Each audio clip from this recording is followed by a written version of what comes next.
Wonderful introduction, Jane. I really appreciate it. And yeah, I am enjoying North Carolina. Actually, I just drove back from Maine. I was up there. My mother is 94 and she caught COVID and pneumonia at the same time, and she actually survived. She is a lifelong watercolorist, as well as she was a teacher as well.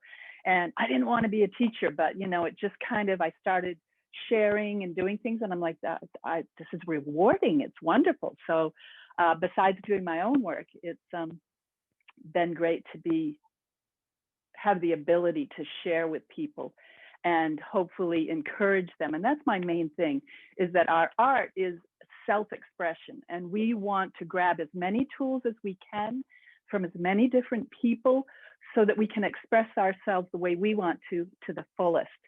And in my workshops, I do that, demos, also YouTube channels. Wanted to say that last March, was it, when this all came down, I was working part-time at a winery and had to stop doing that. And I thought, what am I going to do? Well, this is a great opportunity for me to really do the things I always have wanted to do, at least for the last 15 years. And that's to create some teaching videos to help people online so that they can come to a place and maybe learn more. Initially, if you look at some of my YouTube videos, they were very, I want to say, sketchy, which they were. It's about drawing, some basic drawing on there. And then I worked into some color theory. And as I was going along, I started augmenting my equipment and trying to improve it. And hopefully audio is one big thing. I hope that I finally get these. And I'm in a group of Pastel teachers, and Laura kind of got that all together, our wonderful Laura Pollock. And we've been growing this group, and it's so encouraging, and everyone shares what they're working with and how they teach and all the aspects of online teaching that we've been learning this year. And we've all come so far and made some great friends. So hopefully when IAPS happens again, we'll all finally get together and maybe have group hugs, which would just be wonderful. So I miss hugging so much. So that's kind of the background of this. I am continuing to create some YouTube videos, and I'm again trying to improve them. And oh, I know, in Maine, I just came back from Maine on Thursday.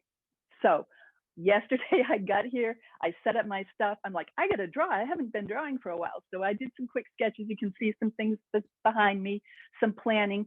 This gentleman down in the corner here, I just did last night. There's an online group actually based in Maine, but also in California and all around. And we get together and we draw each other. So with these Zoom aspects, you can get together with some friends online and we all take turns, you know, posing, but for 12 minutes. So if you miss that type of thing, do get a group and try to encourage each other. And it's exciting, and we can still do things until we get back out to plein air, because plein air is nice. We can kind of get together, even though it's 10 feet apart or something. That's a great thing to do. So I have a Bachelor of Fine Arts degree. I am academically trained. Again, I've been teaching for over 30 years. I started with adult ed way back then. I also taught foreign languages. That's why I speak a couple. I speak Spanish and French. And that helps me when I'm traveling, because I like to get into the cultures and speak with those people. So I've done a lot through Europe and South America. The teaching has helped me to hone my own skills. And right now I'm presenting a workshop called Hone the Hues, because so many of us are used to that traditional. I have to scoop around my equipment now since I thought I could zoom and I can't. I did get something we talk about in this group is, what would Laura do? WWLB, sorry, what would Laura buy? Because Laura has been our forefront person of what kind of equipment to use. And I finally got an iPad and I'm going to be using that. So that should help me. This is our traditional color wheel. We have the 3 primary colors, red, yellow, and blue. And this is what we've taught. And this was developed actually by Sir Isaac Newton, this concept back when he was alive. And it stayed kind of with us. But in modern times, we've learned a lot about color and how it works. And I, back in the 90s, started applying some of the newer concepts. And one that has come out, which is basically used for print media, is called the Munsell color theory, Munsell. And you can email me or contact me through my website to find out any of this information. And I'm a teacher, always a teacher, can't help myself. I will send you information. And with that color wheel, I'm going to set this up here for now. There are basically 5 primary colors, 5 or 6, I'm sorry. I'm a little nervous. When I couldn't get in this morning, I got a little like, and I thank you for being accepting, I appreciate it. So there's basically 5. Hi. Here's a better example here. So you have the red, yellow, green is an optical primary, cyan, a blue, and a magenta. These are the colors you find when you take pure light and break it down through a prism, and you get your rainbow. So to try to work more with these colors, even though we're working in pigment, gives our paintings more of a vibrant aspect. That's kind of what my workshop is applying right now. So I keep these things on hand. Nice to have around. I might get a professional one of this one. That's nice. I also work on, this is a drawing board. I've painted it black, and I apply my paper with black tape, depending on what kind I am using. Right now, I am using our wonderful UArt. This is a 400. It is sand color. I like using the color because those colors shine through. You can either do underpainting and apply all these colors, or you can use toned paper. If I have time, Jane, am I done? Is it till 12?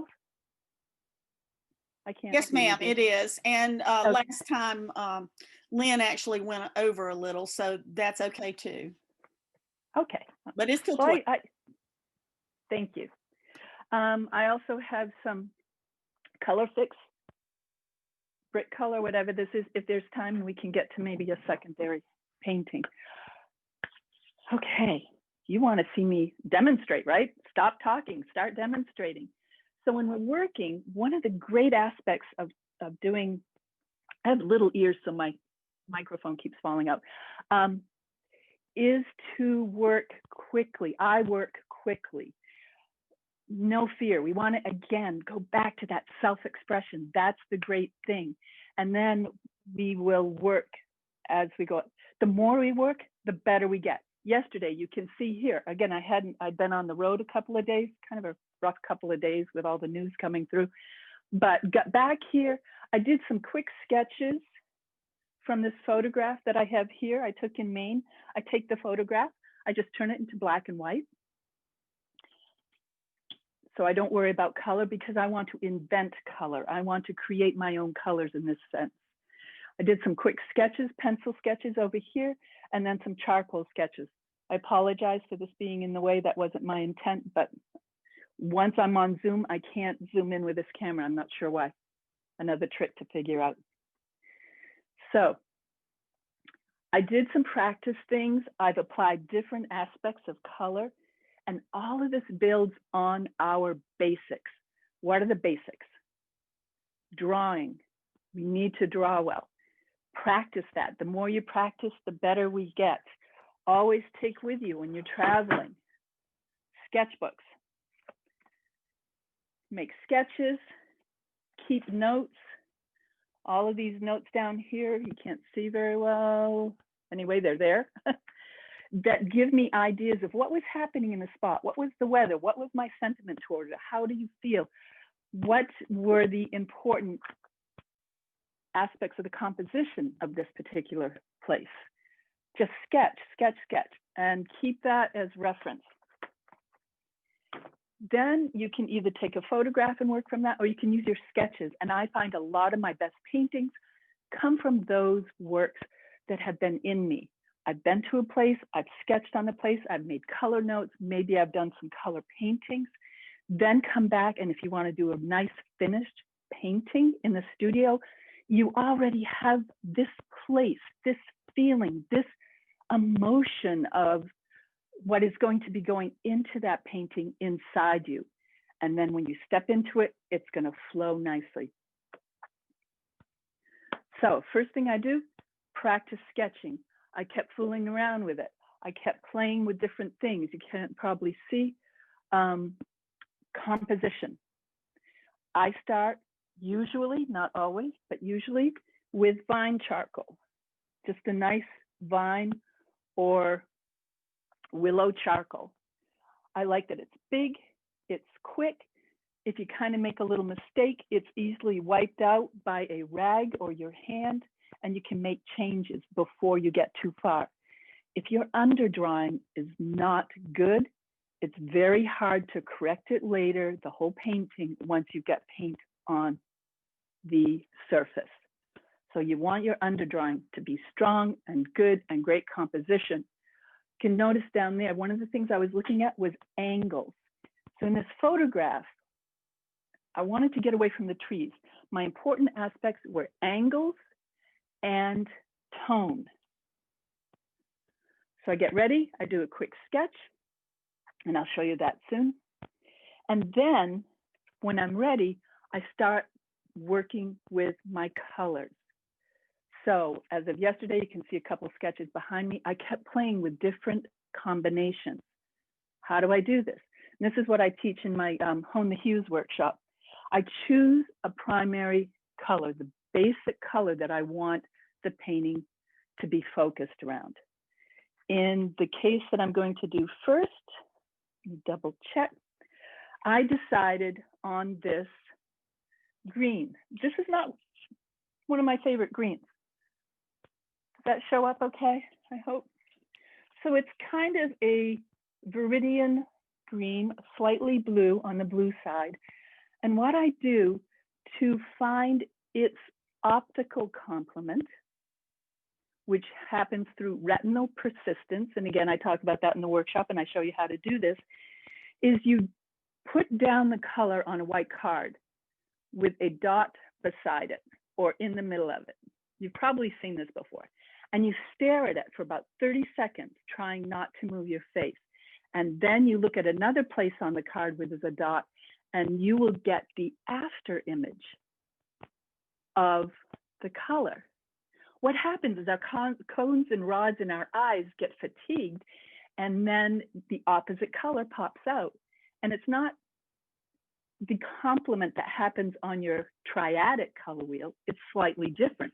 And this is a good way to find that complement. So here's my two basic colors, kind of that viridian green and a magenta type color that I'm going to be working with.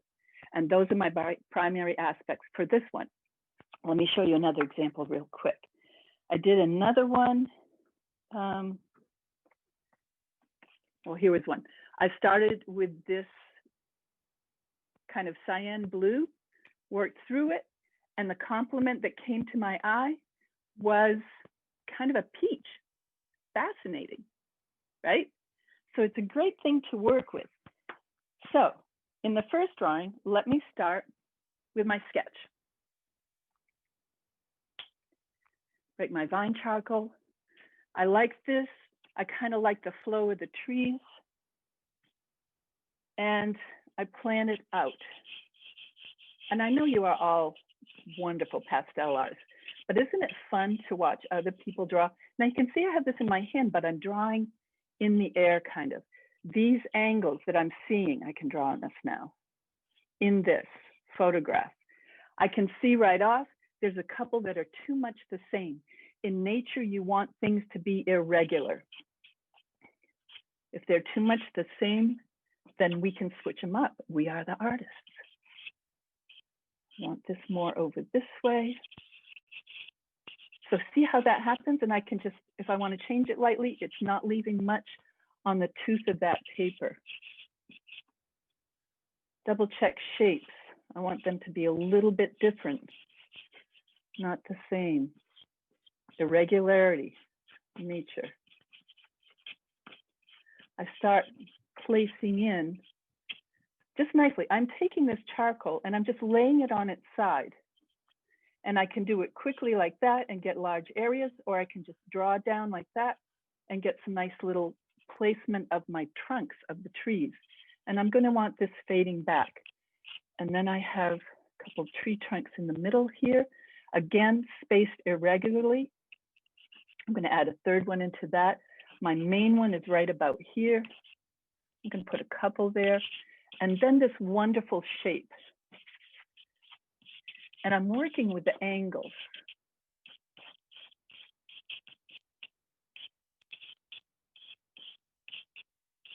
Now, this is where normally, and it's hard to do here, is I step way back about 8 to 10 feet, and I look quickly at the overall composition. Not bad. I want this a little smaller here, and I adjust it. Terrilynn, Yes, ma'am. I'm afraid that your head is right in the middle of where we want to see your drawing happen. Is there a Aren't way? you seeing this camera? No, that camera's not working for me. Is it working for anybody else? Jane, the secondary camera? Yes, was- what I'm trying to do You is need actually Stacker. highlight just that one. I'm seeing two screens. Can you Most just people should be highlight? seeing two screens. You're breaking up. I Can you just just, highlight the other one? I am so sorry. Thank you, Differ. I was just told how to do it, which is point your cursor to that little square, and in the corner you'll see 3 dots. And if you point to those, one of the options it will give you is pin screen. And if you click on that, it comes full size. That's the one I want. Is that highlighted for all of you now? All right, Yeah. I just spotlighted. Yes, looks good. Particular camera.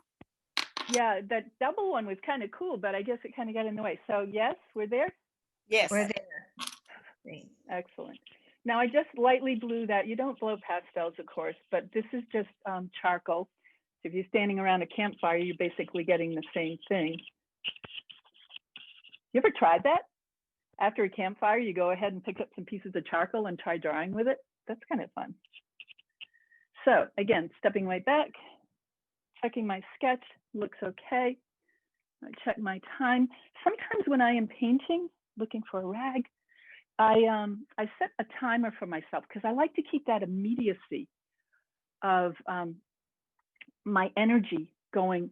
And by setting a timer, it'll help me do that, whether it be 5 minutes or 10 minutes, and it's kind of exciting. So this is pretty much what I'm looking at for the sketch. And then I'm going to start bringing in my colors. I am going to start with my darker colors. I have chosen colors. I don't know if I can show them to you. I'm going to be so excited when I get my iPad up, Laura. So these are basically the colors. I started with that Viridian green I told you about.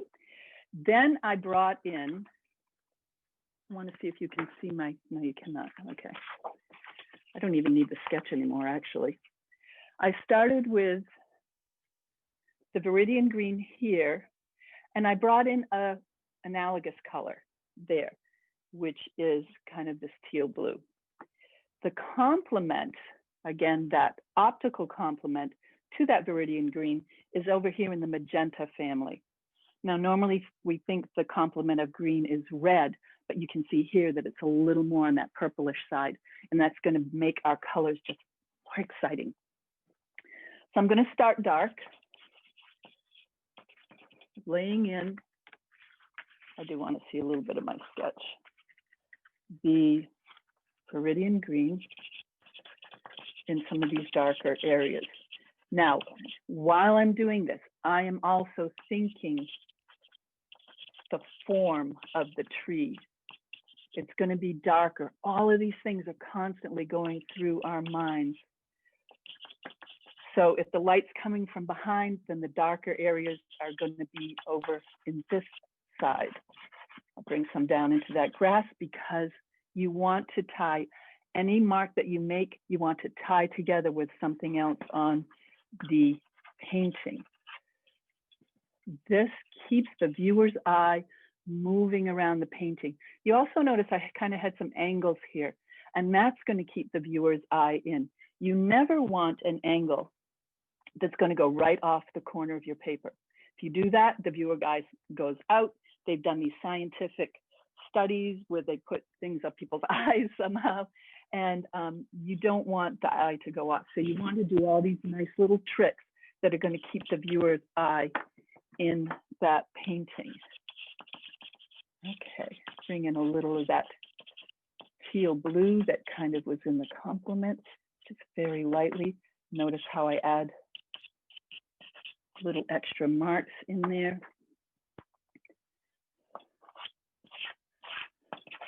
I'm also thinking, I made this decision when I chose the colors, that the green, kind of naturally, is going to be going on the ground area, the grassy areas.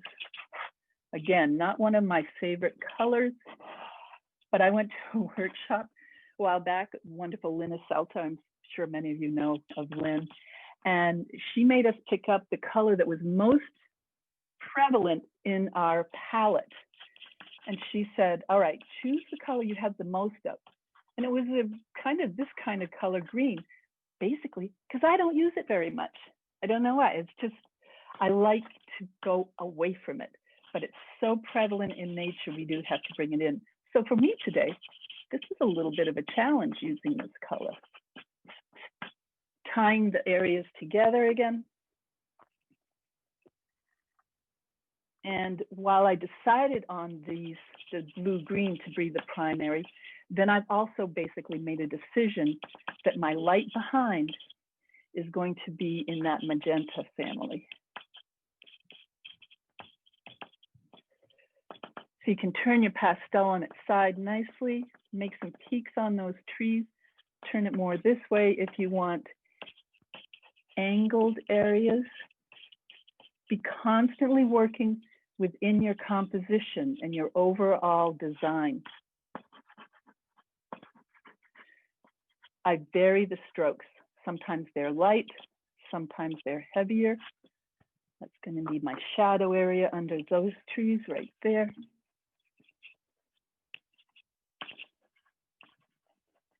Think of the little areas, remembering to keep them irregular.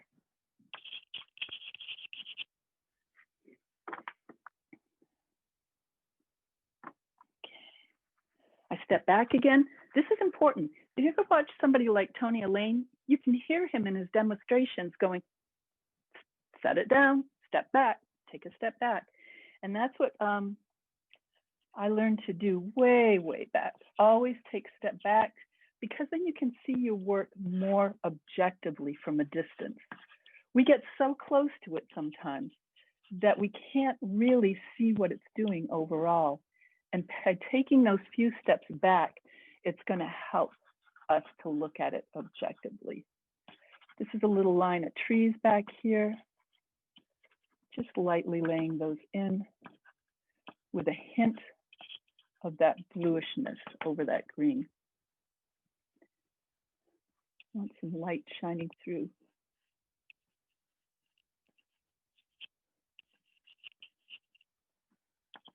Okay. If anyone has questions, they can, of course, write them in the chat, and Jane can ask those, or any comments, anything. I want to get a little bit of my sky color in behind here. Woohoo! Look at this. This is going to be a party on this painting. I love it.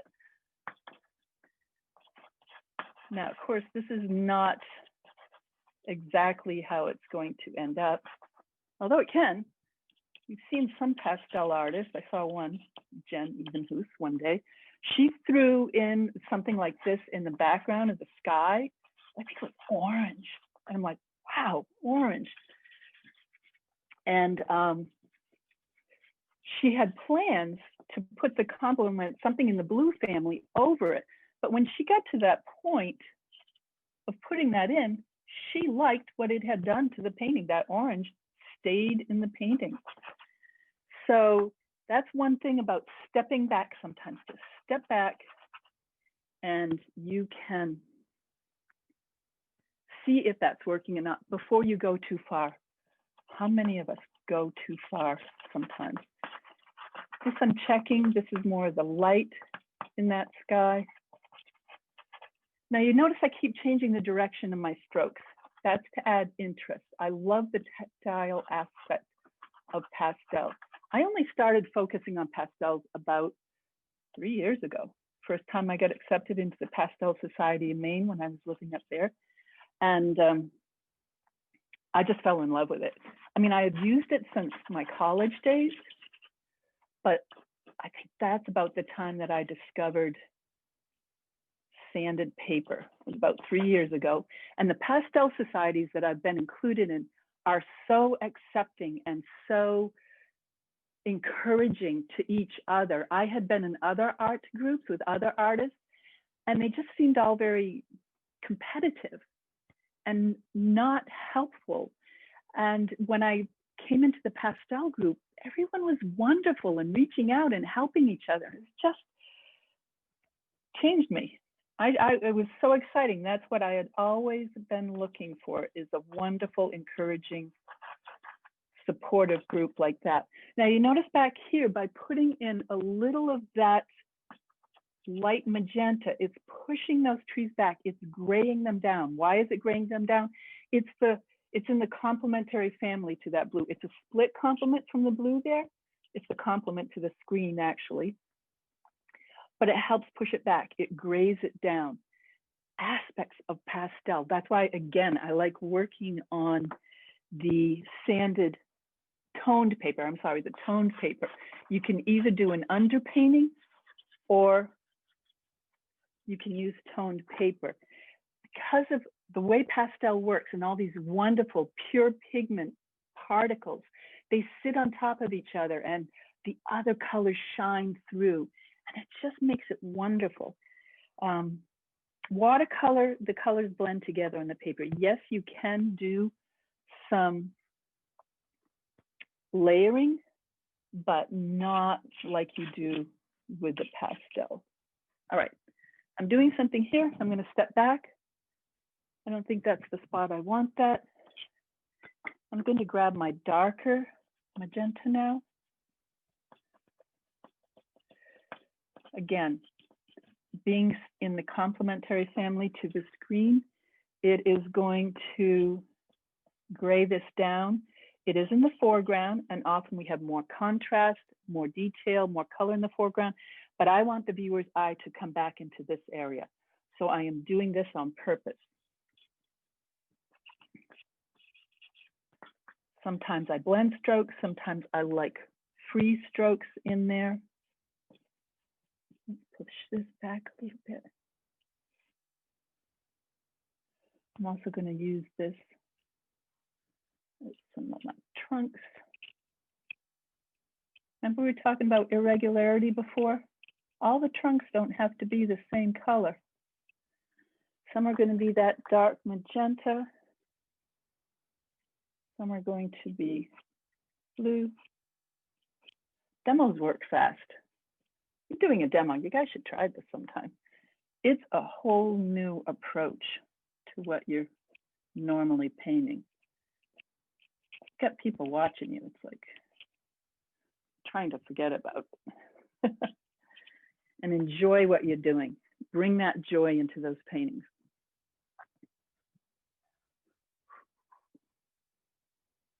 Think, pause and think. I'm tempted to work quickly and I want to take a little more time. I'm going to bring a little blue up into the sky here. Look at that, sky blue pink. You can see that sometimes out in the evenings. And that's going to help tie that together. I'm also going to bring some of this into this green area. Notice I have a rag here. This is how I keep my pastels clean. I don't wait until the end. I do it just as I go along, because if you take a lighter color and go over a darker color, it's going to pick that up. Here, I'll do some there. It picks it up. So you want to get rid of that if you're going back into your painting, especially if you're going to hit a lighter area after. I can kind of tie those trees in the background into that sky. This is the stage where everybody goes like, okay, this is my messy stage. Soften this down. All right.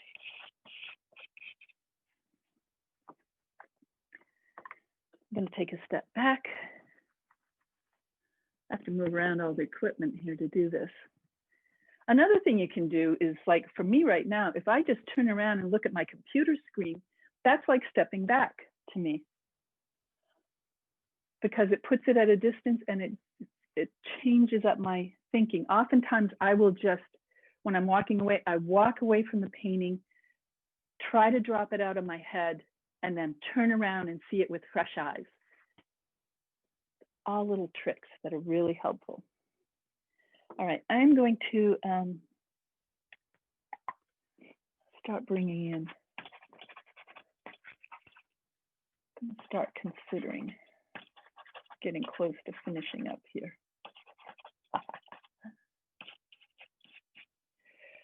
Notice I am thinking this tree three-dimensionally. It's cube spaces, it's like spheres and things, and the light is kind of on the other side, so it's coming from above. So most of anything on this lower side of any little area, or the whole thing, or little areas, is going to be darker, and anything that would be sitting up here, bunches of leaves, is going to be lighter. Always keeping your forms in mind, and that's going to give you a better three-dimensionality to it. These trees are going to sit further back, but for now, I want to give them a little more color. Same with these. Top of the tree, the branches tend to go up because they're lighter and smaller. As the tree comes down, the branches get heavier and start to reach down. Really obvious in fir trees and pine trees. Deciduous trees are got a little more strength in them. All right.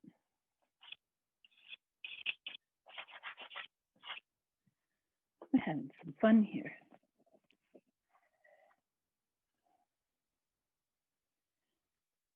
I'm going to go into the sky now. Some of these pastels are pastels I've made myself. If you've never, what I do, I have a little trowel down here at the bottom of my board, and it's made out of heavy tinfoil, and it's a little V trowel like that, and it catches the pastel down in there.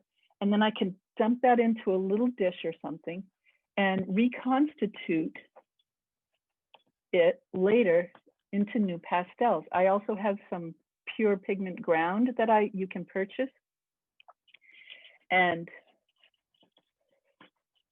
you can use that to make your own pastels. One thing I was after, I was like, I wonder if I can get that Terrilynn Dubreuil eggplant that everybody's talking about. I'm kind of just skimming this right now and unifying the sky. And this is kind of it. This is kind of my eggplant experiment. So I took some of those you get nice grade tones when you make your own pastels, because you get all these mixes of colors below. All right. These are not colors I would normally choose for this. I bet it looks kind of crazy to you. It kind of looks crazy to me too. I'm going to blend some of this somewhat. Okay, let's highlight in areas where light would be caught. A little on that hill back here behind these trees.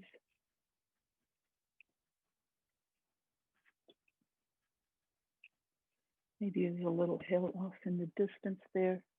And you notice I'm bringing it down to this area. Again, I'm going to have better details down here, more contrast, more interest.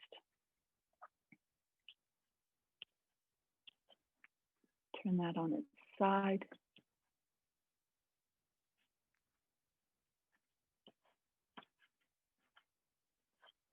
You don't have to spell out every little detail. Oftentimes it's nice to leave things undefined, to hint at them And then the viewer becomes more involved in the painting as their mind works to finish details of it for themselves. Years ago, I bought a great Doug Dawson book. I'm dropping names all over the place here, but it's great to look at so many other artists and learn as much as you can from them. Doug Dawson had done in his book a portrait of a woman with a mask on. And it was I think it was a white feathered mask, and her eyes were in shadow behind the mask. And he did a very elaborate feathered mask. And as you look at it, and I use this for my students as an example for a long time, is I'm like, look at her eyes. And they're like, oh, her eyes are dark and they're beautiful and they're glistening. I would cover one eye of the painting, and in the other side, behind the mask, it was nothing but dark. It was only shadow. But the viewer's eye, because everything else was so intricate and detailed, we finished that eye ourselves. Does that make sense? It's a fascinating thing. So I did a portrait of my granddaughter a couple of years ago, and she had a cap on, and from the shadow from the cap went across her nose, and her eyes were just purple shadow. There was no eye there at all. All right, I want to grab another. I'm in the magenta family. Going over to my big pastel box now.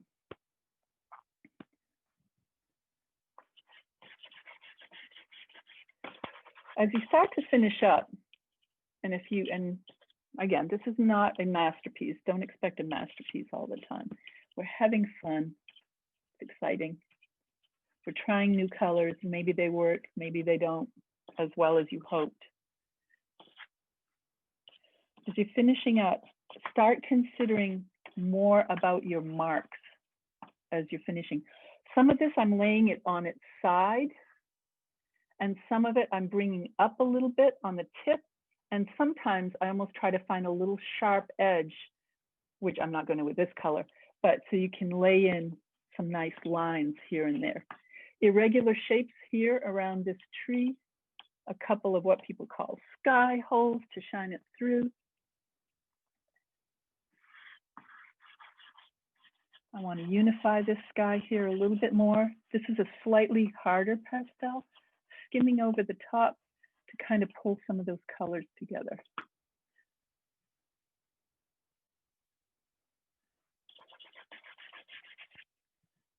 Now I start just having some fun. This is a lot of times where the artist's personality starts to shine through. Some of these finishing marks. On my trip, I was listening to a wonderful book about Leonardo da Vinci. And one thing that is very distinctive when they are trying to figure out if something is one of his drawings or someone else is that because he was left-handed, his marks went in the opposite direction of the majority of painters. So if somebody was copying his work and they were right-handed, their marks usually go in this direction. But his went in the opposite direction.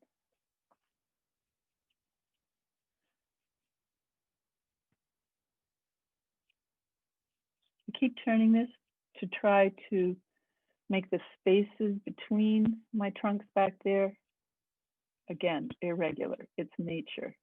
Even a fence, even an old wooden fence that is man-made, if it's kind of tilty and moving back and forth a little bit, it makes it more interesting.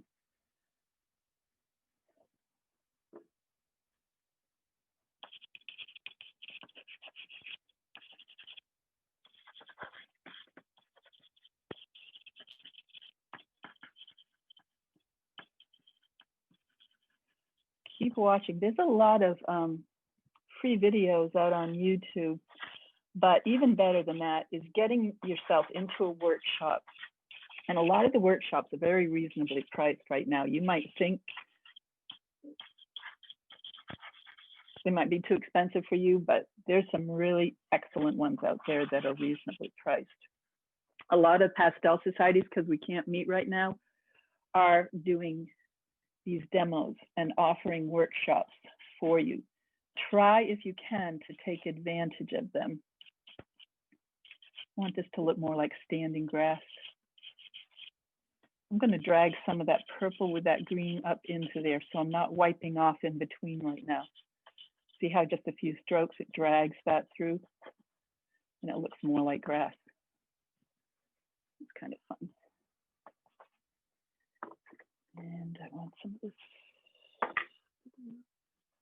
want to drop this down into, I want this to be not as bright as what's behind.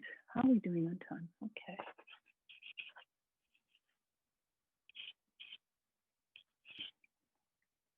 Skim it across the top. Let the sand on that paper do some of its work. Vary the shadows underneath just slightly. It's like adding spice into cooking. You know, you want some cool colors, something interesting. Making that wonderful stew or something, when you drop in some unexpected spices. And that's kind of what the colors do too. Do some of the unexpected things. All right, by now I'm going to drag slightly over this, around the edge of that big tree that I'm trying to maintain the shape of. So drop those trees in behind a little bit more. I think I'll add some interesting strokes.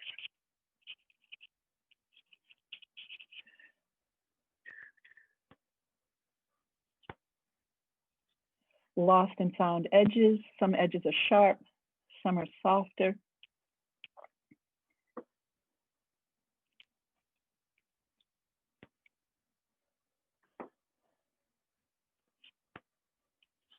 I want these trees to go back a little bit too. So with aerial perspective, we know we have, and this doesn't have much, but there's a nice linear perspective. You have, you know, your 1 point that's like a railroad track, 2 point perspective, which is your typical house going off on both sides, 3 point when you have like a skyscraper.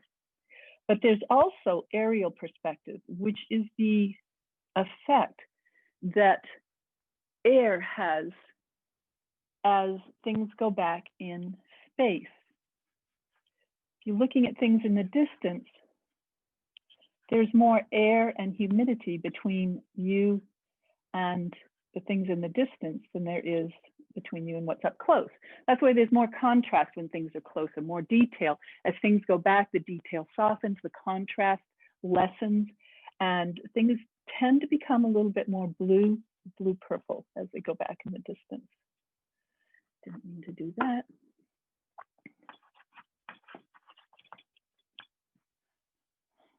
Now, I've been saving this for some finishing touches. This is my light Viridian green. Maybe touch over those too as we go back there. Defining their shapes, soften this.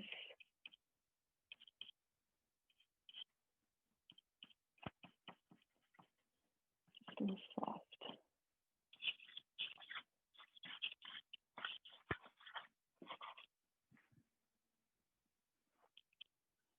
Light might come between there. If that light from behind is coming through that part of the trunks of the trees, there's a shadow from above, but also is a little sneaking through, probably right about there. And I can hint at that with a little line here. Like, oh, hey, look, I'm getting through that crack. Kind of fun.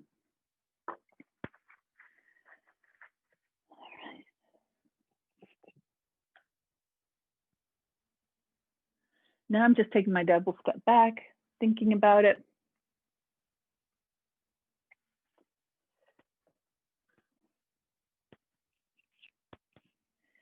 This is so funny. I hope you're all still there. It's so quiet. One thing about live demos and live workshops, there's a little bit of noise going on. You know, there's some people around, and You're doing great, Terrilynn. This is Laura. Thank you. Hi, Laura. I recognize Hi. you. Hi, Terrilynn. This is Jane. We've got 43 people watching. Lord, oh, thanks. Thanks, Jane. and That's one great. person commented, it's absolutely beautiful. This has been fun. This is fun, but I want to try another one now. I want to see how different we can make this, right? I want to get a little blue down in those trees. And this is, you know, what I would do at this point is I would put it away. And notice how I'm bracing my hand here. Can you see that? To hold my hand steady, I'll put one hand down and then both hands are working. Instead of just trying to freehand it this way, give yourself a little brace off the paper. You're not putting your hand on your surface. And that would help to stand it. A couple tree trunks going up through. But now, let me see if I've done what I want on this one. I want some fun marks.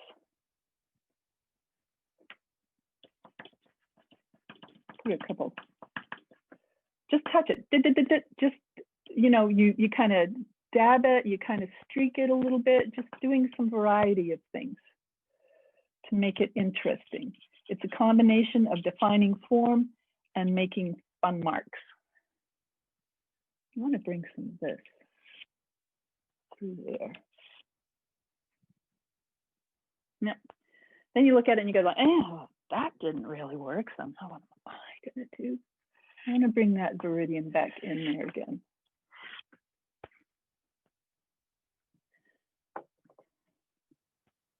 Terrilynn, Yes, ma'am. we have a question. Do Yes. you always set your colors out ahead of time? I usually do, yes. I find because I want, when I'm painting, I want things to go more instinctively. Again, I have this whole background. I'm going to chat for a minute so I can take a mental break from the painting. But, you know, the more we draw, the more we paint, the more experience we have. That's awesome because eventually, almost instinctively, you have all of these tools to draw on. Your drawing abilities, your composition, your tonal values. Let me check my tonal values. Yeah, could be better.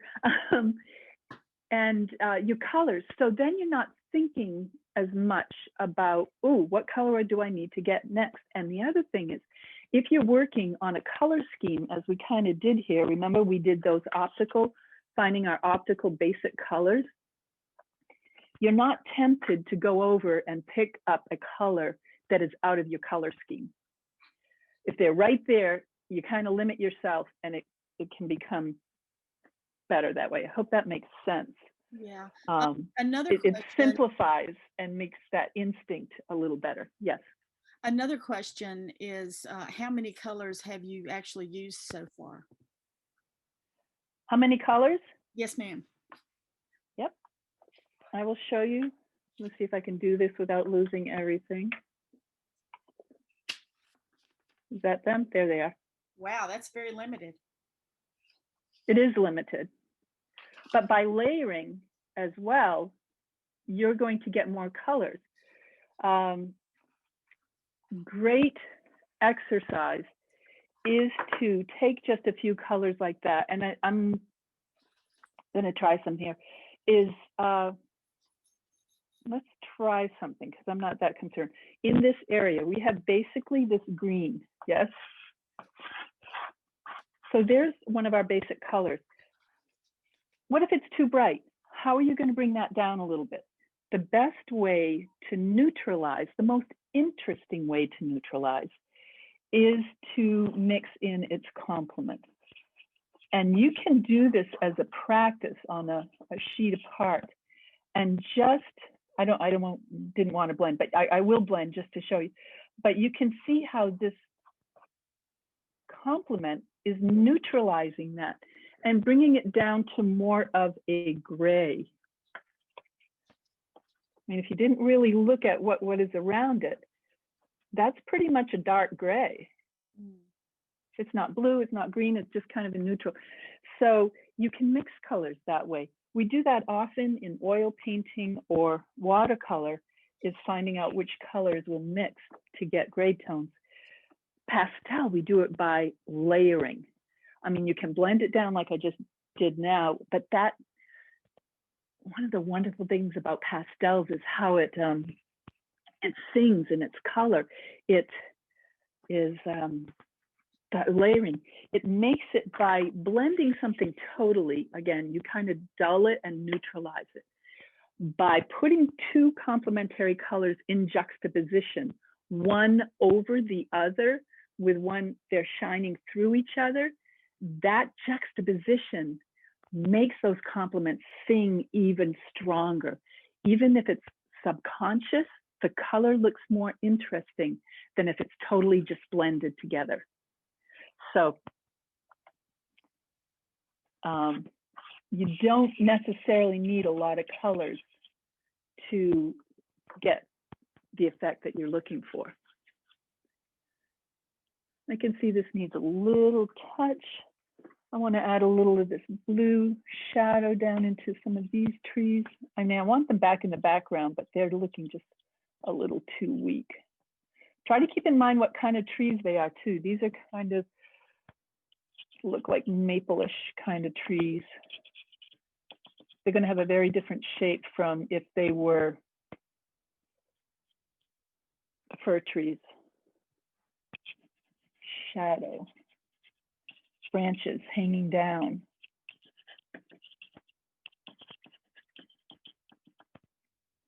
Okay. All right. Any questions? Because I'm going to switch it up right now. Where's my other?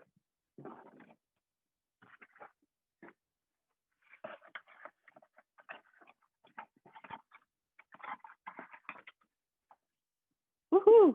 Okay, we have a comment. Yes, ma'am. From here, your palette seems all cool colors. Is that because this particular scene is cool, or are you not concerned with temperature? Yes, these are all cool. I mean, it's a cool, interesting, actually, color theory. I would consider these all cool, as I showed you before. These are my main colors. Should I hold it here? I'm against that other background now, but a viridian green tends to be a cool green because it has more blue in it than yellow. This is a pretty much blue, so, and this is kind of a cool red, right? So yes, these are going to work together. I find that they meld better in a painting. Meld, I don't know if that's the right word, but they complement each other better. I tend to make warm paintings or cool paintings. And by staying in that warm or cool family, it helps to bring the painting together. Is that answering the question? Is that making sense? Like in this next one, you can see, because now I'm on this beautiful russet paper, I want to do more of warm colors. So I'm going to check my earbuds. So also, I'm going to be, yes, ma'am. Lynn, there's another question. When Yeah. you paint outdoors, do you plan your colors like this ahead of time? And what if you don't know the area where you will be painting? Oh, well, I take a whole variety of colors with me. Actually, this is my little, I don't have one of those super duper nice pastel boxes, but this is my on location pastel, but I'm trying to find the best place to do it. Well, up in front of that paper This is it. location. And this has what my main palette has. Let me move these out of the way, but just in smaller amounts. Here we go. Ah, okay. So, you know, organizing this way, there's warm and cool. I tend to like my reds, my cooler reds are on this side, my warmer reds here, warmer reds, cool, I mean, warmer oranges, and then the yellows are heading towards. So you can see the cool greens and the warm greens, but they're all in there, and then light to dark. I probably should flip that because as I reach over the dark and I'm bringing it over the top of the lighter colors. I have here also some pastels that I made these out of sand, silt actually.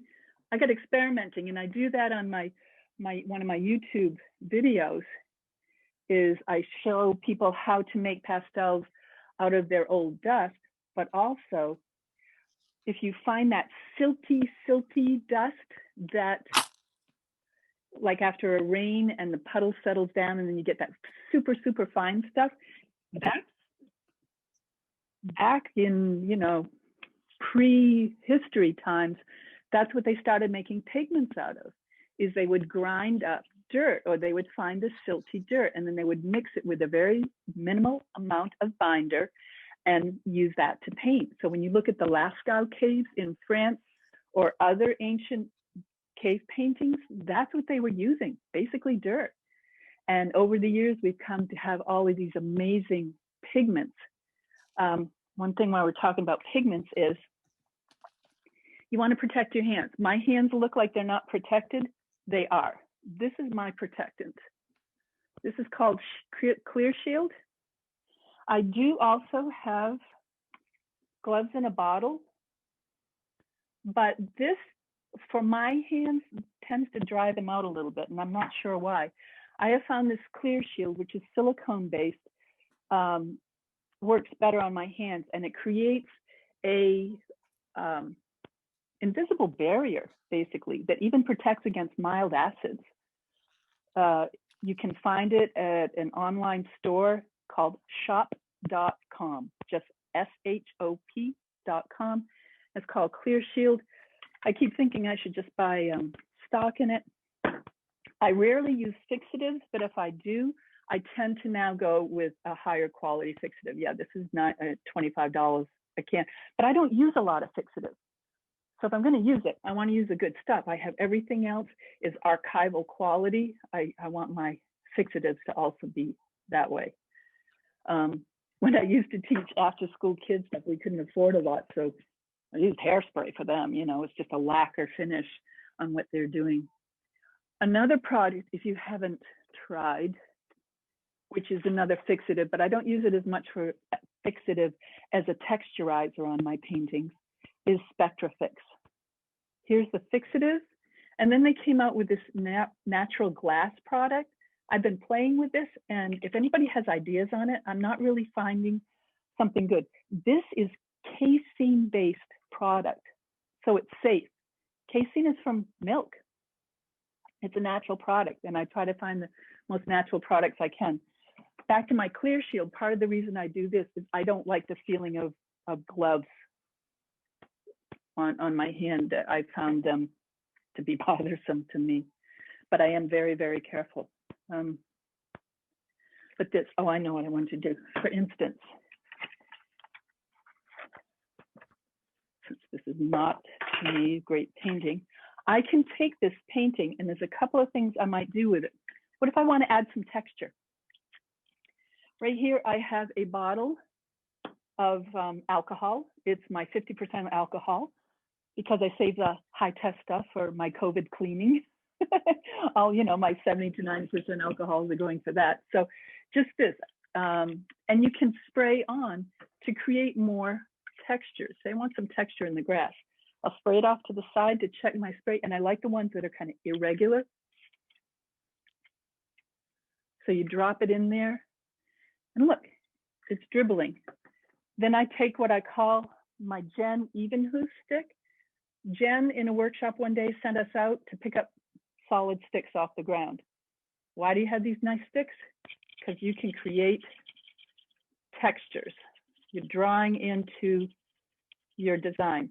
Now, this is still wet, so it's going to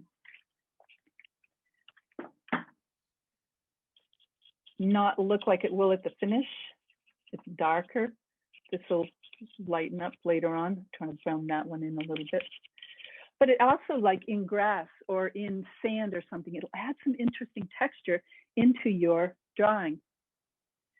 Again, with sticks, I also use torchons or paper sticks.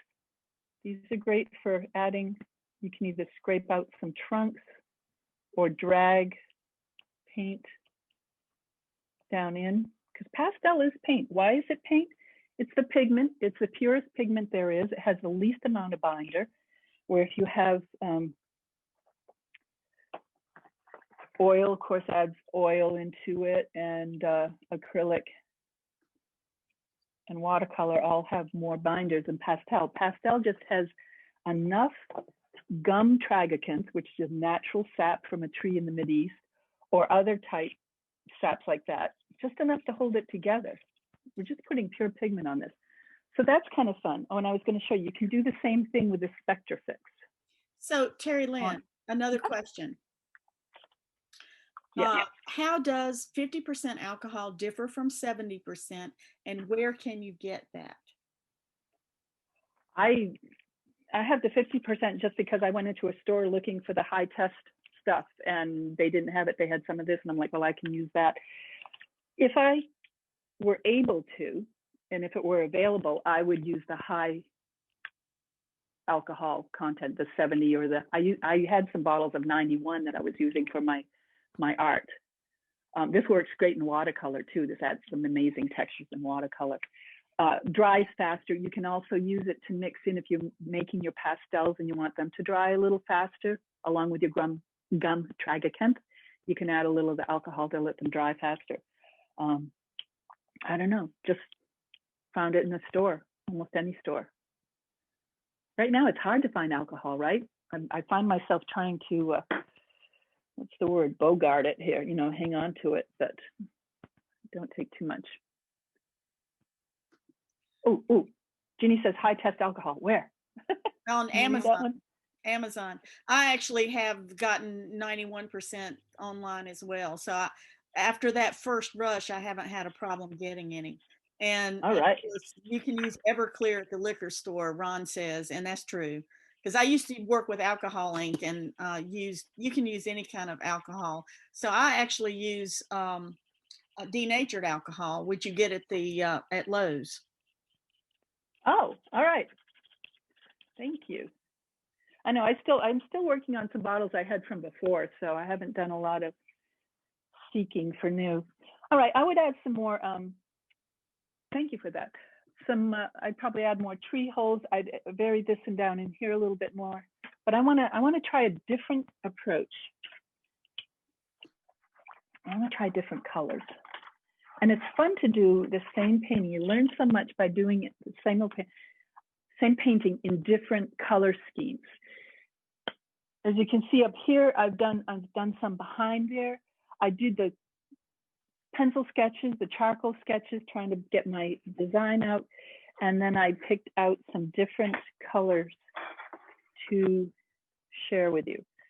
So this time, these were my colors, basically. I started, look, I have notes for myself too. Intention, keep your intention. It's trees, the tone, the distance, angle, see? I keep reminding myself, sometimes we get painting and we forget, what was my initial intent? What was my plan for this? By sometimes just putting notes on the side of your easel, you can remind yourself to stay on track. So I wanted more of a yellow-green this time. So I did that optical thing by staring at it for a while, and then you can almost start to see a ghost around the edge. When you start to see that ghost, hold it there a little longer, and then look over to a plain piece of white, and you can see that after image, that retinal persistence that we were talking about earlier. So this one is going to be warms. I'm going to start my basic colors. See if I can show you this.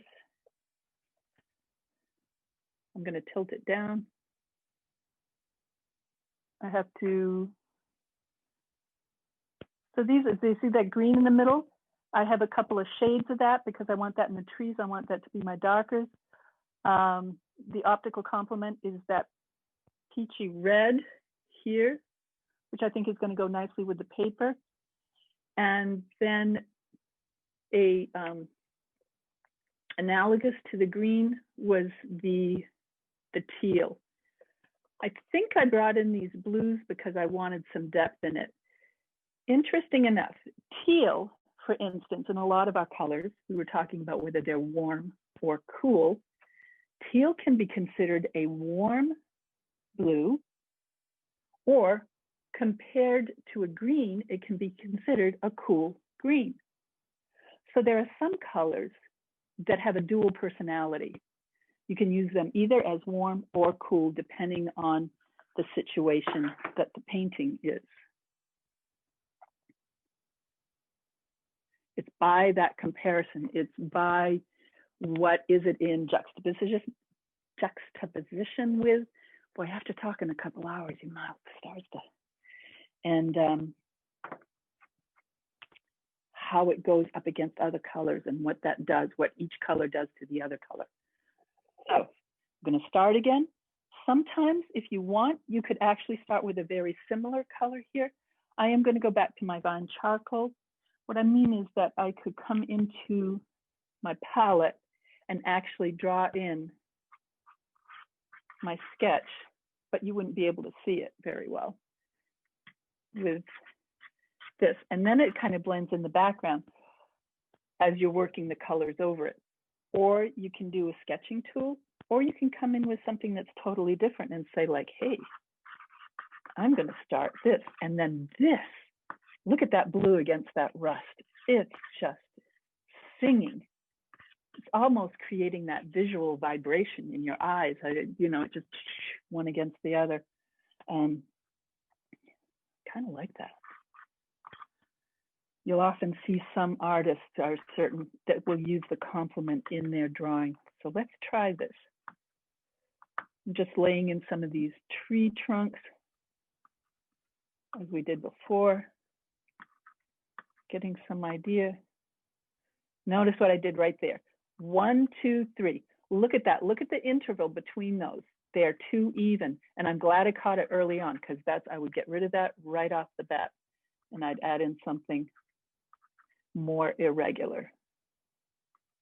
I'm going to add some little ones back here in that distant copse of trees. While I'm at this, I'm just going to throw in some shadows. I think I might get rid of this hill right here. I don't know. Kind of like that. And the nice thing again about the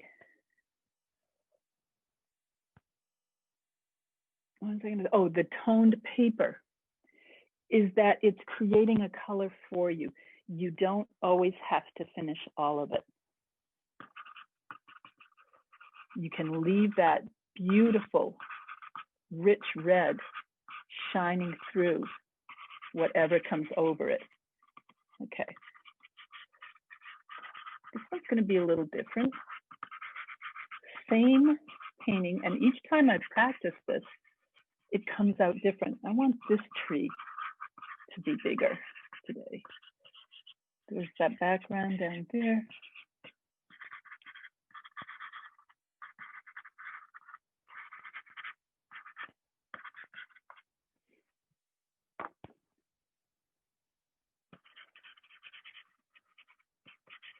Now that ultramarine blue that I just initially put on is going to just add some depth and darkness into my drawing. I need my rag, but I want this to be a little more mid-key. Mid-key refers to if you took this picture and turned it into black and white, like the photograph, mid-key would be most, if you turn it black and white, like this. Can you see that? No, you cannot. Ta-da. Where is it? There it is. It is, there's no real blacks in here. It's kind of mid-key. If it were high key, it would be mostly lights. And if it were low key, it would be mostly darks. But I want this kind of mid-key with some lights. So that blue laid in a nice darkest area for me. And if you compared, if we found something black and compared that blue to it, you can see it's still not, it's still mid-key-ish. One thing, we just had the Pastel Society Maine, we did a program about how to photograph your paintings and prepare them for online entry.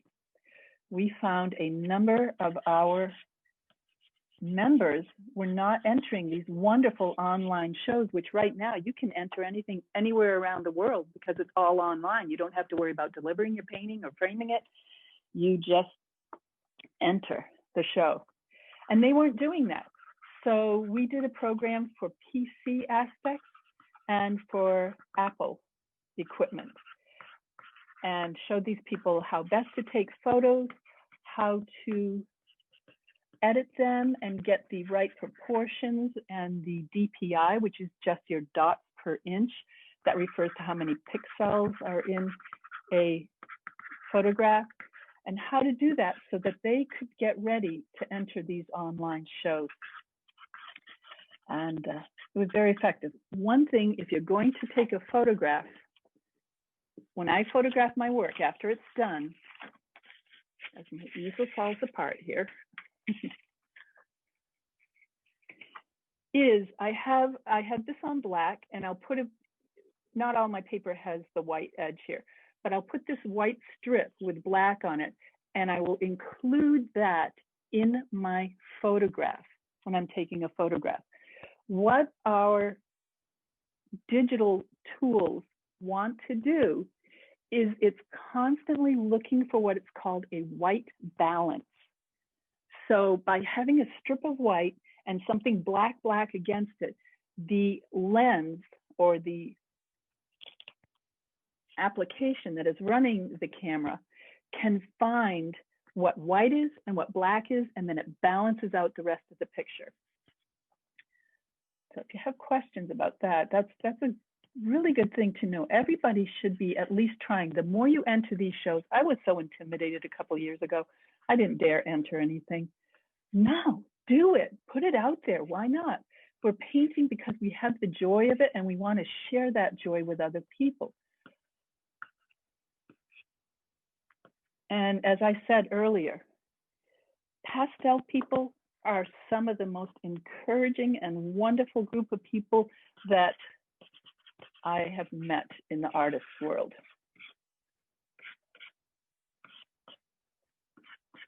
Just a little hint of green here I am using right now. It's kind of a olive green, actually. It's a warm, darker green. I don't want that there. Yeah, I do. I'm going to add a little bit down in here. This one I'm playing more with strokes. It's kind of fun. Now, right now, as I'm working through this, everything I'm putting on here as I balance it out through the painting is in relationship to this dark, this brick red. My mind is constantly making adjustments in consideration of that. And it's important to keep that in mind because I am planning to do something with that back there. And I probably should do it before I wait too long. I'm going to have some light. So this is something in that family, that's that kind of peach. I'm going around. What I'm concerned about right now is the edge that's up against this tree. This I'm not too concerned about what's going to happen out there at this point. In the background, I want that to kind of just come down over those distant trees. And then see now out there, that right side, I don't have to worry. I can just blend that into what I was doing. What's happening in the rest. Keep stepping back, irregularities. These two trunks, two branches are too much the same. I'm going to change that shape just a little bit.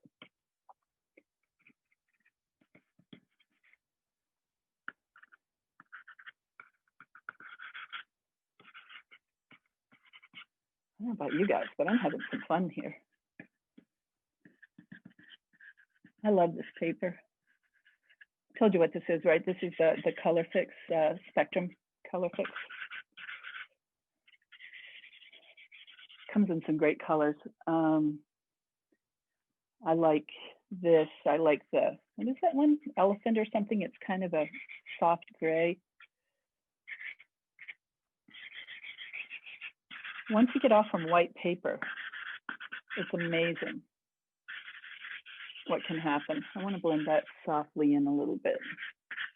Okay, and I want to bring some light down in behind these trunks. Just hints of it down in there. Irregular, irregular, constantly be thinking, I want this irregular. A little more depth in here. Checking our time.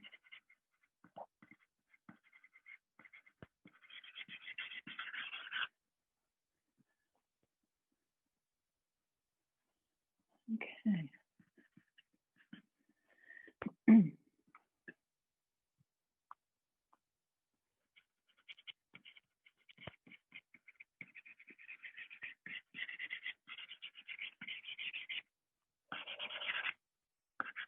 Now, just to let you know, there's so many ways of doing things. And if you can see my background, like when I do portraits and stuff, they tend to be very realistic.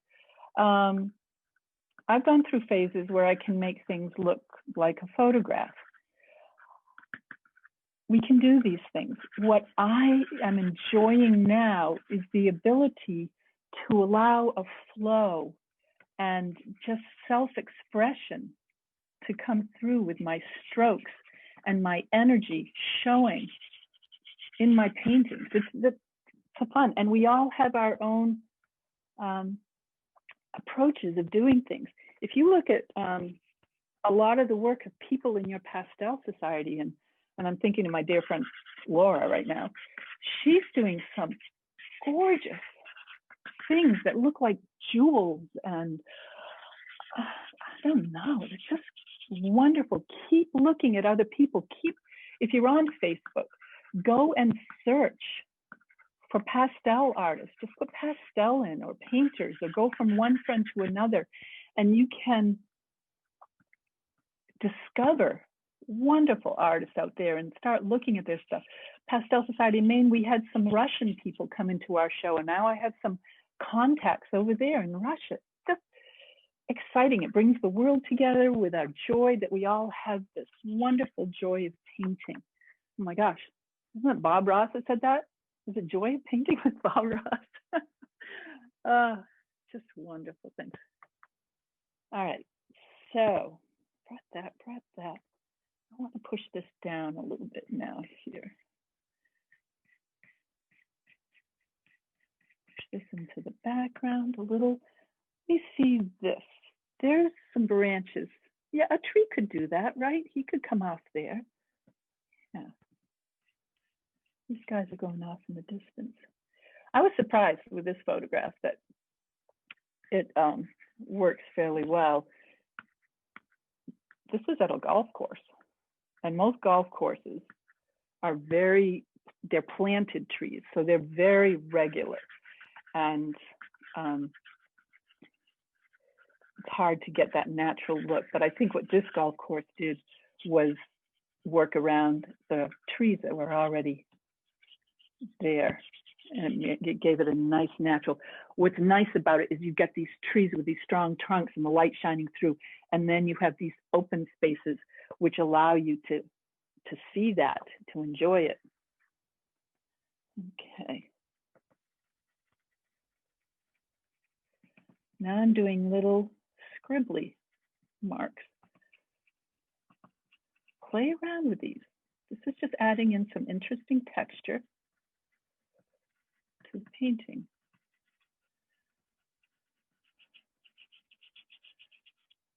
Laura, I hope you've taken some notes, because I want some critiquing when I'm done with it. Privately, though.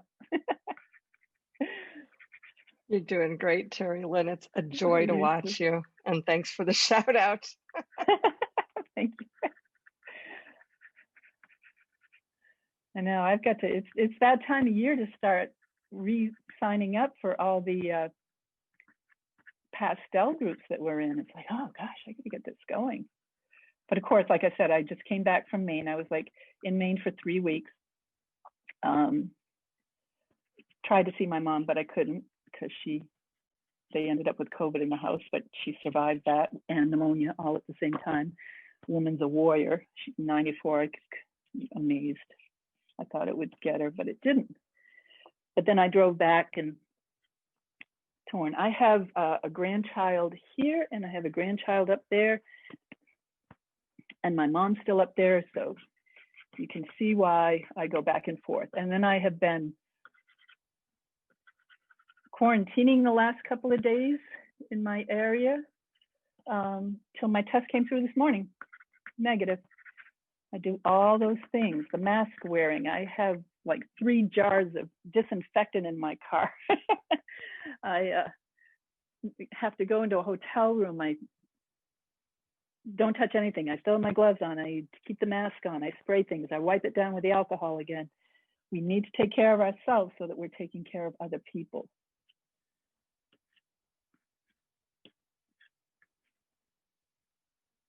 I'm not telling folks to do that. Everybody, whatever I say, like about color, about drawing, take what you want, and you will. You will take what works for you and apply that and combine it with something else you learned from someone else, something you experienced yourself. I'm experimenting all the time. You go to some of my YouTube videos, I'm playing around. Sorry, I gotta fix this again. I have one on how to make your own sanded paper. When the sanded paper starts getting expensive and you've got all of this old BFK Reeves print paper lying around, you know, cut it up, tape it down, put some gesso or pumice gel on that, and you can create your own paper. And then I would use that a lot for my sketching surfaces. I'll save the really good stuff, my Sennelier papers, my UArt, for my more finished drawings. But if I'm doing quick sketches and I still want a sanded surface, it's so easy. I just take a palette. I've tried like 5 different ways to see what works best. I've tried a roller. I've tried a brush. The brush is nice when you put it on irregularly. If you want some of those lines shining through your painting, and that can work very nicely for textures. But if you want more of a flat surface, just a palette knife, and you just smooth it out as smooth as you can get. Then you've got sketch paper that's sanded. So go look around and find out different things. And I love sharing. When people share with me, I like sharing about them so people are aware. I mean, you've heard me, I'm not name dropping to sound like what do I want to say, you know, important or anything. I'm name dropping so that you can go and look at some of these other people and find out what they're doing. How are they applying? Notice how I'm taking this light blue over that sky and graying it down slightly, just softening it. Partly to make it softer, partly for variety and interest. So it's not all the same everywhere. I'm leaving that foreground alone. Have you noticed that? A lot of me, I like to plan things, but then by having my colors all ready to go and thinking about my design and my composition, and if you look at this, it doesn't really hardly look anything like the photograph anymore. I'm playing with it. It's becoming its own being, its own entity, and it's wonderful. And it's, I'm creating, and the painting and I are kind of having this experience together. Why did I do this? I don't know. I want that light shining through. Oh, that looks so cool. I like it. But I experiment a lot. You go through some of my videos and you just see, I don't know what I'm doing. I mean, I do know what I'm doing because I've been at this for, you know, over 4 years. But I love the sense of discovery. And that's why I travel so much. Well, I used to travel, I will again, is the idea of discovery, a new place or a new people. All right, I'm gonna try this. Ready? Nice and strong stroke here. Karen Margulis has a name for those strokes. Oh, I can't remember right now. Her heavy strokes. Now I'm just going to add a little texture on top. Karen calls it shouting The stroke. shouting stroke. Thank you, Jane. That's what it is. Her shouting strokes.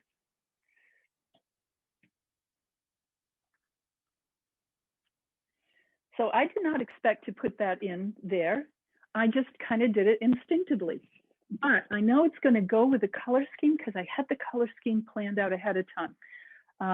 If I went over and picked up something in that wasn't in that scheme, it might not work. And again, that's not a hard and fast rule. That's just something that you can try out that can work. Okay, these are all too regular again.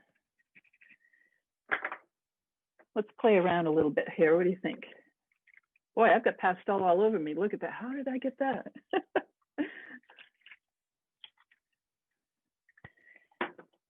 All right, this is the talking moment because I have to wait for this to dry. Look what this does. I don't know if you can see this or not. I hope so. Not yet. Laura, I can't wait to set up my iPad because I can't zoom in with this. Actually, if you have your phone screen facing you, just zoom in with it. It'll do it. Oh, no, I've got it around the other way.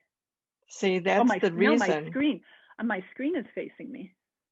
Have your phone. It won't zoom, and I don't know why. And that's your iPhone? Yeah.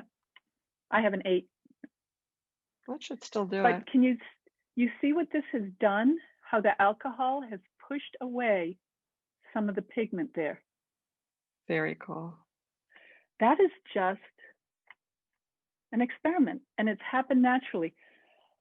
One thing I try to do when I am painting is I want to kind of connect with that creative energy, the creative energy of the universe or God or whatever you want to call that creativity. And I want it to partner with me. I want it to flow through me. So I'm doing some things and all my knowledge is there and my fun and experimenting, but also there's some greater something that is working through me to help me create. There. Okay, that's my spiritual aspects of the day. Namaste. I just love life. I love people. I love life. All right, here's the screen. Warming it up a little bit here.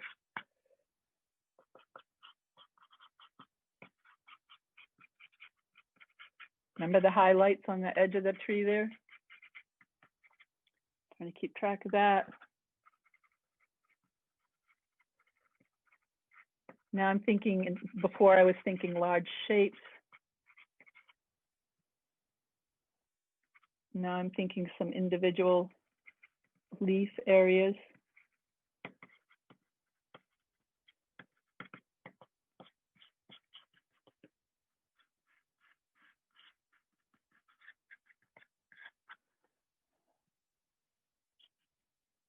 Okay.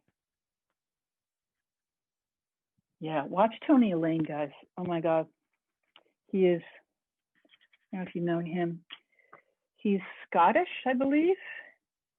And you'll see him and he plans. I'm just sharing with you some of my favorite pastel people and stuff, but he'll plan a stroke and he thinks about it. And he thinks, am I going to start with the pastel flat like this and then turn it as I go? Am I going to do sharp shouting marks? You know, think, I've lost my rag. There it is. So that thinking ahead really helps. I like that blue. I like that shadow. I want a green, I think, right here. Interesting.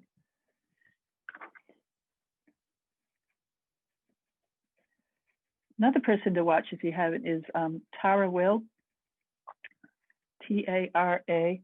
She's young and she does her paintings in maybe 1 or 2 layers at the most. And she doesn't seem to plan her colors. I want to take one of her workshops or something sometime because I'm fascinated in her approach to things. But it's just stroke, stroke, stroke, and it's bold and it's beautiful and it's exciting. And Tony's like that. Tony's kind of like, he plans it all out. He works from sketches not from photographs, and it's bold, and I call it the haiku of pastel. Ooh. I kind of like how this green is working against this wonderful salmony, but I don't want it to get too much the same everywhere. See this stroke right here? I don't like it. I mean, I kind of like it, but then I'm not sure. So I'm going to mess around with it a little bit, just so I like it a little better. Or not. Nope, see, that didn't work. So what do? Use all our tools. Nice kneaded eraser. You can draw with these. Not so much to erase, but to draw. I want to make it interesting.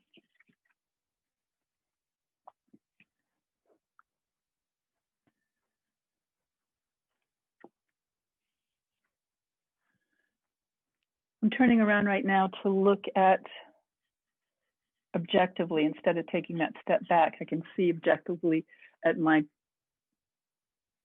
screen on my computer, seeing more what you're kind of seeing.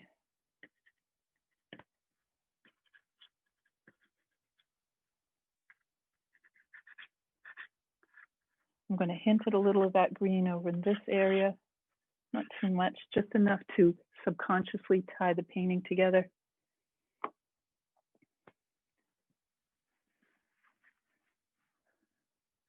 We used to go out, my mother and I and her best friend, who they were all watercolorists, and we'd go out on Monhegan Island in Maine every summer. And want some light on some of these. No, I can't do that because that's already my background. And we'd work closely together, and we'd be out on location. And you get a group of trusted artists with you, and you can critique each other, and it's wonderful. And we always talked about having somebody stand over and you go like, stop, that's enough, no more. and sometimes that's very, very helpful. Sometimes we get too carried away in what we're doing. And it's just wonderful to have a friend go like, all right, you're done, that's good. Blue is too stark. I'm gonna add a little over here. Now some of my interesting strokes. Just some nice marks. I'm back with that ultramarine blue again. Interesting, huh? Adding in a little bit of depth. Notice how I've left the paper to work as an element. Yes. We have a question. Do you ever erase?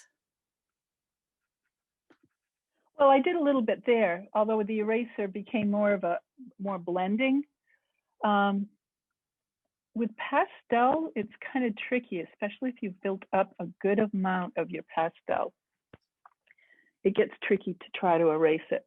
You can lift it, get it off there. Sometimes I will erase in a sense of adding texture. Let's try that because this is more experimental. So I take my kneaded eraser, work it up, kind of clean it off that way. Don't you ever wonder what happens to these particles? Because you do this for a while and then it's kind of clean again. And do the particles just float off into space?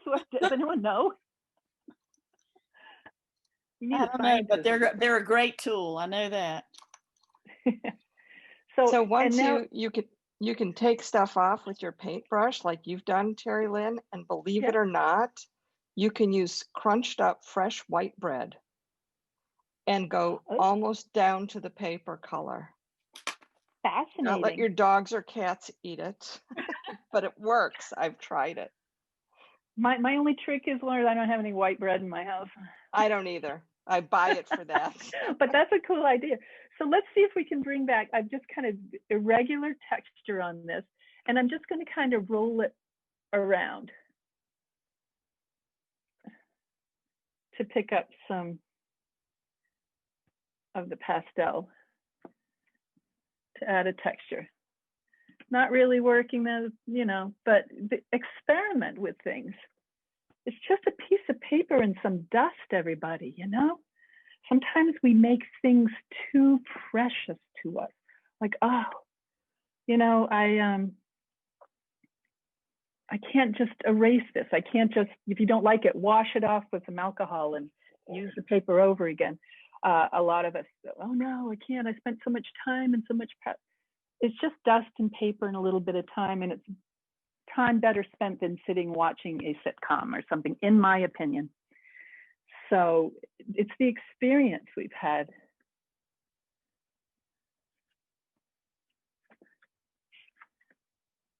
So yeah, erasing, picking up, cleaning up. Any other questions, kind of? What I normally do, again, after I would be done with this, is I'm going to spray inside. I don't usually spray inside. When you're going to fix a painting, start with your spray off to the side so you don't get some of those initial globs falling onto your artwork. And you want to stand back about a foot. And you want to start at the side and do a gentle sweep across, and then stop when you're off to the side again. I keep it vertical because if any of those globby things fall off, which it shouldn't with Elasco, they will fall. They will fall down, and not like if you're lying it flat and you do it, it can blob right onto your painting, which again, you can add nice textures because we did that with the alcohol. That's what you want. I just wanted to do some of that because I wanted to come in. Well, I wanted to talk about spraying, not because I normally would have done that, but I step back. What I would do with a painting when I'm pretty much done like this would be to set it aside for a couple of days out of my sight, then bring it out, put it in my sight, live with it for a few days, take time, think about it, photograph it, take your phone, take a photo of it and turn it into black and white. Our phones have these editing apps on them right now, just in your photo editing app. And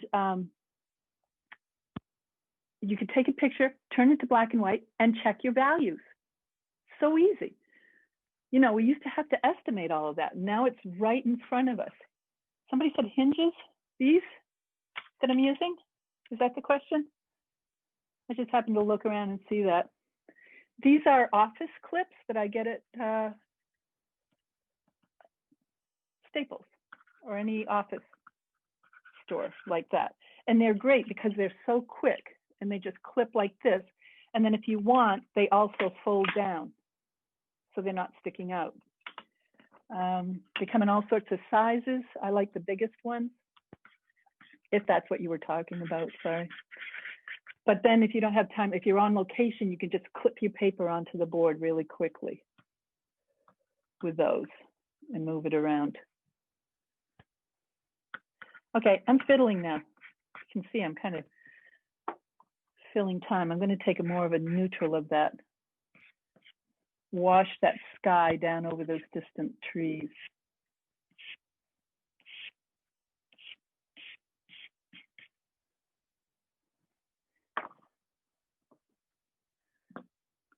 Partly I sprayed too because this has lost that initial brightness that was in there. Sometimes you can overwork things. And what happens is pastel are these microscopic particles of pigment. And the more you work them and the more you mush them, what you want them to do is sit nicely on your paper at these wonderful angles so that these can catch light. And you work them too much and it pushes them down and flattens them down and can dull the color. So be careful with that. Yeah, why not?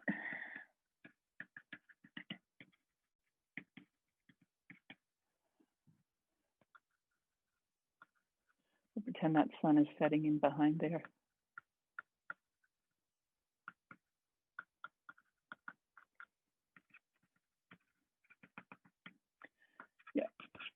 in my humble opinion, this has gotten overworked, but I've been having some fun and talking, and I hope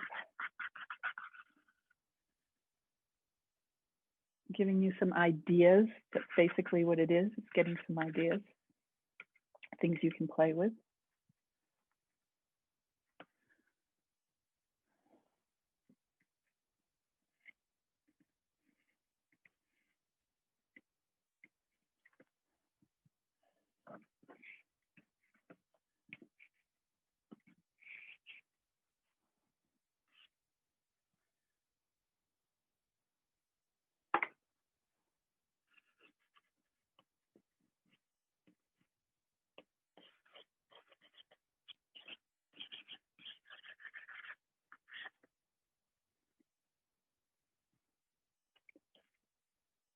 This is where instinct is kicking in. I'm just having some fun now.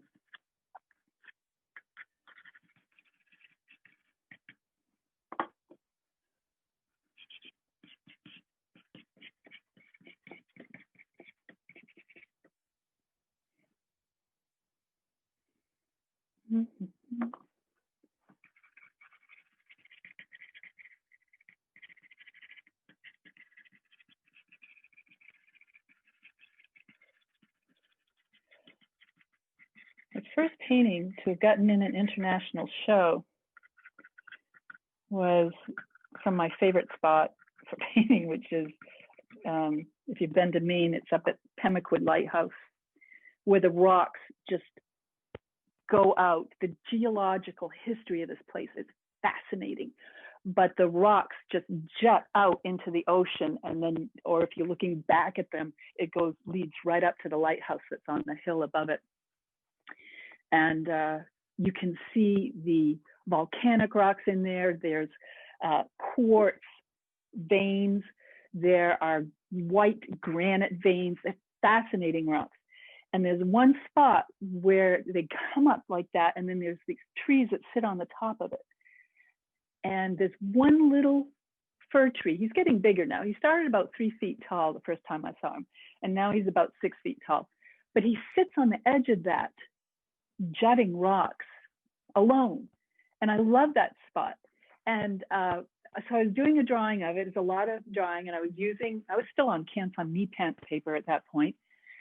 And I liked it. The drawing worked well with the overlay of the pastel colors. And at the very last thing, I have no idea what had me do this, but I took my pastel, a light color, near the edge of the water, and I just whooshed it up like this. I just did these lifting strokes. And I mean, water doesn't splash that way. It doesn't splash straight up, but I just did these that kind of went up from the water, slightly overlapped the horizon. And it was the finishing touch that made that painting. You never know. If I tried to replicate that, probably never would be able to. Terrilynn. Yes, ma'am. Another person asked, what kind of black tape are you using? What kind of what paper? Black tape. Oh, the black tape is this is a black artist masking tape. Got it on Amazon, I think. Okay. It's a nice thing about COVID. Ever since COVID started, all we've been able, I've been painting, I've been making videos. We have that wonderful group of teachers that we've talked about, entering shows online and learning about materials from other artists. People will share with you. I have found in the past oil painters or watercolors, some of them are like, oh no, it's my secret. I'm not going to tell you my secret, as if they had discovered something. Well, it's out there, and pastelists are so open and willing to share with you. It's wonderful. So I think I came across that somewhere. If I'm just using it to hold my paper on, I will just use a plain masking tape, save your good tape. I have also come into the point of using passe-partout form of framing. And the painting up behind me here is one like that. I use the museum glass, gallery glass, and Richard McKinley, who is the president of IAPS, talks about this. He has a PDF on his website that talks about how they use it. The French have used it for ages, decades, maybe more than decades, and he does it too. So you would take your pastel, you would mount it on a hard backing, or just set it on a hard backing. Then your glass goes directly on top of the pastel, holds it in place, and you tape with archival tape around the edge, and that way it doesn't move. The pastel painting is sandwiched between that, and you can move it around. You know how you have to otherwise worry about back cutting your mats or leaving a spacing in between so the pastel, any particles that do come off, can fall down in behind. This time you don't have to worry about it. If you ever do reframe it, you have to take the tape off and lift it carefully. But for the most part, I have a friend who's she's been using that high-end plexiglass, the non-glare museum plexiglass, when she ships her paintings. That's Lina Celta, by the way. She's more than willing to share ideas. But that stuff is very expensive. Very expensive. But if you're shipping something across the country, you need to consider all of these things. Laura, do you mount right on P? That's all I'm getting out of this. Do you mount passe part out on even on your large pieces? Yeah, I don't do things as large as I'd like to right now because of the cost of glass, basically. You have to worry about mold. I mean, Richard says not, but I'm just giving you ideas, okay? If it's sealed and what the backing board is archival as well, be surprised about getting too much mold in it unless you've had that experience and that happens. I know Laura you had a horrible experience shipping a painting once, Laura, right? So yeah, that was more because UPS decided it was a football and they were going to play with it and throw it. How horrible. And then again, back to the point that it's advantageous to us right now to enter shows because we don't have to worry about shipping and delivery. So for this winter, folks, get out there. When you see a show out there, send something, get a nice photograph of it. If you're not sure how to prepare that, then, you know, just check with us, many of us. Well, that was kind of fun. That's not, again, right now, not a masterpiece, but look, let me see if I can get these together. One photo, two very different feelings from the same photo, depending on your colors. You have a nice cool atmosphere in this one, and here you've got warm tones. This is probably summer or something. Not finished necessarily. Again, it's just a quick demo. I spent less than an hour on each of these. Play around and have some fun. I've lost, these guys look too much like, where is it? The Little Soldiers. I would want to switch that. So this is where you step back and examine things and work with it. I did like that red when I first put it behind. It has become a little dull. So if I use this as a sketch, I could go back and do this again, but remind myself, you got to keep that fresh. You got to keep it straight and not mess up with it. You could also add a little bit into there. I put that purple in there. Where did that group of pastels go? What if I did more of that back in this one? Pretend there's some fire bushes back there or something. Terrilynn, another question. Yeah. Kim asked, will you leave the terracotta paper color at the bottom? Yes. I would think about it. I mean, I could. I have done paintings with that. I'm looking around my studio right now. I don't see the painting. Or what if we kept playing with this red?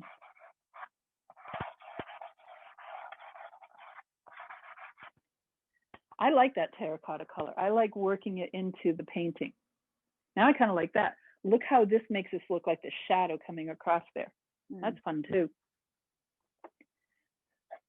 And again, if you don't take your painting too seriously and you have fun with it and you enjoy it, you're apt to come up with some unexpected results that can just, what do I want to say? Be unexpected, be wonderful. Anything else? Or this has been great.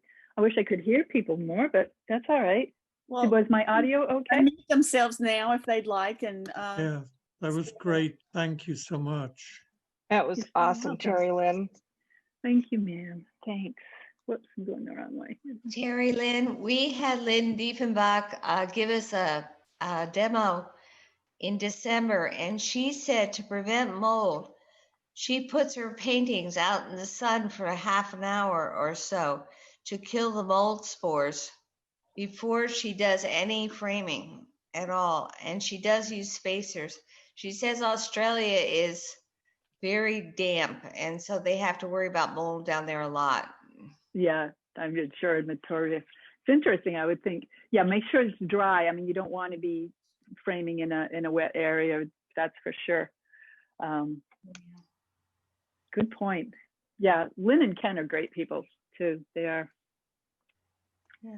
It's nice for her because her husband does all her technology for her, so she can focus totally on the painting. Then you've got other people like us that, you know, we have to do everything. We have to be jack of all trades, and it's a challenge, and it's interesting, and it's fun. So try that retinal persistence complement that I was talking about. I'm doing a workshop for Maine Pastel Society in Maine on the 23rd, applying that. I did it with Appalachian as well, but it was like the first time. So the more you do it, the better it becomes. Anything else? People are heading out. Good job. This has Terrilynn. been an Very honor. nice. I really appreciate you folks so much. Thank you. Thank you for Great your job, Thank you. Terrilynn. Thank you. Thank you. Thank you, Terrilynn. That was Thank wonderful. Thank you. Thanks, Carol. Thank you. Thank you. Bye Thank bye, you. everyone. Stay safe. Yeah.